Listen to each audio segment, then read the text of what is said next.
Hi friends, ഇന്ന് തമിഴ്നാട്ടിലെ നാഗർകോവിലിൽ സ്ഥിതി ചെയ്യുന്ന ശ്രീ നാഗരാജ ക്ഷേത്രത്തിലേക്കുള്ള യാത്രയിലാണ്. തമിഴ്നാട്ടിൽ എന്ന് പറയുമ്പോൾ നാഗർകോവിലിൽ നിന്ന് 3.3 കിലോമീറ്റർ ദൂരമാണ് ഈ ക്ഷേത്രത്തിലേക്കുള്ളത്. ട്രിവാൻഡ്രത്ത് ആണെങ്കിൽ ഏകദേശം 76ഓളം കിലോമീറ്ററാണ് ഈ ക്ഷേത്രത്തിലേക്ക് എത്താൻ എടുക്കുന്ന ടൈം എന്ന് പറയുന്നത്. അപ്പോൾ ധാരാളം ബസ്സുകൾ നമുക്ക് ട്രിവാൻഡ്രത്ത് നിന്ന് നാഗർകോവിലിലേക്ക് എപ്പോഴും സർവീസ് ഉള്ളതാണ്. പിന്നെ ട്രെയിൻ മാർഗവും നമുക്കിവിടെ എത്താം. നാഗരാജ ക്ഷേത്രം എന്ന് പറയുമ്പോൾ ഇവിടുത്തെ പ്രധാന ഉപദേവത എന്ന് പറയുന്നത് 5 തലയുള്ള നാഗങ്ങളുടെ രാജാവായ നാഗരാജാവാണ്. അതാണ് ഈ ക്ഷേത്രത്തിലെ പ്രധാന പ്രതിഷ്ഠ. ഈ ക്ഷേത്രം 12-ാം നൂറ്റാണ്ട് മുതൽക്ക് തന്നെ ഉള്ളതായി കണക്കാക്കപ്പെടുന്നു. അതുപോലെ ഈ ക്ഷേത്രത്തിൻ്റെ വാസ്തുവിദ്യയെക്കുറിച്ച് പറയുകയാണെങ്കിൽ നമുക്ക് പ്രത്യേകിച്ച് പറയുന്നത് ബുദ്ധ വിഹാര ക്ഷേത്രങ്ങളുമായൊക്കെ സാമ്യമുള്ള തരത്തിലുള്ള ഒരു ക്ഷേത്ര നിർമ്മിതിയാണെന്നാണ് പറയപ്പെടുന്നത്. ഇവിടുത്തെ പ്രധാന പ്രതിഷ്ഠ എന്ന് പറയുന്നത് നാഗരാജാവാണെന്ന് ഞാൻ നേരത്തെ തന്നെ പറഞ്ഞു. അതിൻ്റെ 3 ഗോപുരങ്ങളാണ്, 3 ക്ഷേത്രങ്ങളാണ് ഇതിനകത്തുള്ളത്.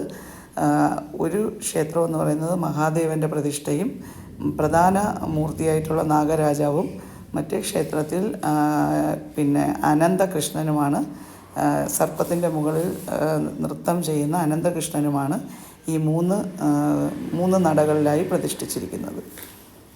പിന്നെ ഇവിടെ ഇപ്പോൾ ക്ഷേത്രത്തിൻ്റെ നിർമ്മിതി നടന്നുകൊണ്ടിരിക്കുകയാണ്. ഇത് വിശാലമായൊരു ക്ഷേത്രകുളമാണ് ഈ ക്ഷേത്രത്തിനുള്ളത്.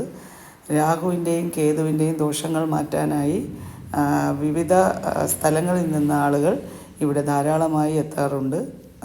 പിന്നെ സർപ്പദോഷങ്ങൾ മാറ്റാനും ഇവിടെ ഭക്തർ നാഗങ്ങൾക്ക് പാലും അതുപോലെ തന്നെ മഞ്ഞളും അർപ്പിക്കുന്ന നേർച്ചയും ഇവിടെയുണ്ട്. ഇവിടെ പ്രധാന പ്രതിഷ്ഠയായിട്ടുള്ള നാഗരാജാവിനെ കുറിച്ച് ഒരു ചെറിയ കഥ പറയുന്നു. ഒരു പെൺകുട്ടി പുല്ല് വെട്ടിക്കൊണ്ടിരിക്കുമ്പോൾ അരിവാൾ കൊണ്ട് ഒരു സർപ്പം കൊല്ലപ്പെടുകയും ആ സ്ഥലത്ത് ഒരു ക്ഷേത്രം നിർമ്മിച്ചുവെന്നും ഒരു ഐതിഹ്യം നിലനിൽക്കുന്നുണ്ട്. അപ്പോൾ ഐതിഹ്യങ്ങൾ എല്ലാം വളരെ ഡീപ്പായിട്ടുള്ള ഐതിഹ്യങ്ങൾ എനിക്കും പറയാൻ അറിയില്ല. അതുപോലെ തന്നെ ത്വക്ക് സംബന്ധമായ രോഗങ്ങൾ, നമ്മുടെ ചർമ്മ സംബന്ധമായ രോഗങ്ങൾക്ക് ഇവിടെ വഴിപാട് ചെയ്താൽ അല്ലെങ്കിൽ ഇവിടെ വന്ന് ദർശനം എടുത്താൽ അത് വളരെ വേഗം തന്നെ സുഖപ്പെടും എന്നുള്ള വിശ്വാസം കൂടി ഭക്തർക്കിടയിലുണ്ട് എന്നാണ് പറയപ്പെടുന്നത്. എനിക്കും അങ്ങനെ ഒരു നേർച്ചയുണ്ടായിരുന്നു. അപ്പോൾ അത് പൂർണ്ണമായി മാറി എന്ന് മാത്രമല്ല, ഒരിക്കൽ ഞാനൊരു പാമ്പിനെ നമ്മുടെ വീട്ടിൻ്റെ അടുത്ത് വെച്ച് ചവിട്ടിയില്ല എന്നുള്ള രീതിയിൽ കണ്ടിരുന്നു. അപ്പോൾ ഞാൻ പറഞ്ഞതാണ് നാഗർകോവിലുള്ള നാഗരാജ ക്ഷേത്രത്തിലേക്ക് എത്താം എന്നുള്ളത്. അങ്ങനെ ഞാൻ ഇതിനു മുമ്പ് ഒരിക്കൽ വന്നിരുന്നു, ഇപ്പോൾ വീണ്ടും വന്നിരിക്കുകയാണ്. ഏതായാലും ക്ഷേത്ര ദർശനം എല്ലാം കഴിഞ്ഞ് അതിമനോഹരമായ ഒരു ക്ഷേത്ര ഭൂമിയാണ് ഇത്. അത്രയേറെ ശ്രേഷ്ഠമായ പ്രതിഷ്ഠയും അതുപോലെ തന്നെ വൈവിധ്യമാർന്ന ഒരു കാഴ്ചയുമാണ് ഈ ക്ഷേത്രത്തിനകത്തുള്ളത്. ക്ഷേത്രത്തിനകത്തുള്ള ഒന്നും തന്നെ ഞാൻ വീഡിയോയിൽ എടുത്തിട്ടില്ല. കാരണം നമ്മൾ ഏതൊരു ക്ഷേത്രത്തിൻ്റെയും പരിശുദ്ധിയും പരിപാവനതയും കാത്തു സൂക്ഷിക്കേണ്ടത് നമ്മൾ ഓരോരുത്തരുടെയും കടമയാണ്. എല്ലാ ക്ഷേത്രങ്ങളിലും ഇങ്ങനെ എഴുതി വയ്ക്കാറുണ്ട്. ഞാൻ എഴുതി വയ്ക്കുന്നത് കൊണ്ട് മാത്രമല്ല, ഞാൻ എടുക്കാറില്ല. ക്ഷേത്രത്തിൻ്റെ അകത്തേക്കുള്ള ഒരു കാഴ്ചകളും ഞാൻ ഒരു ക്ഷേത്രത്തിൽ നിന്നും എടുക്കാറില്ല. ഇതാണ് ക്ഷേത്രത്തിൻ്റെ പ്രധാന കവാടം.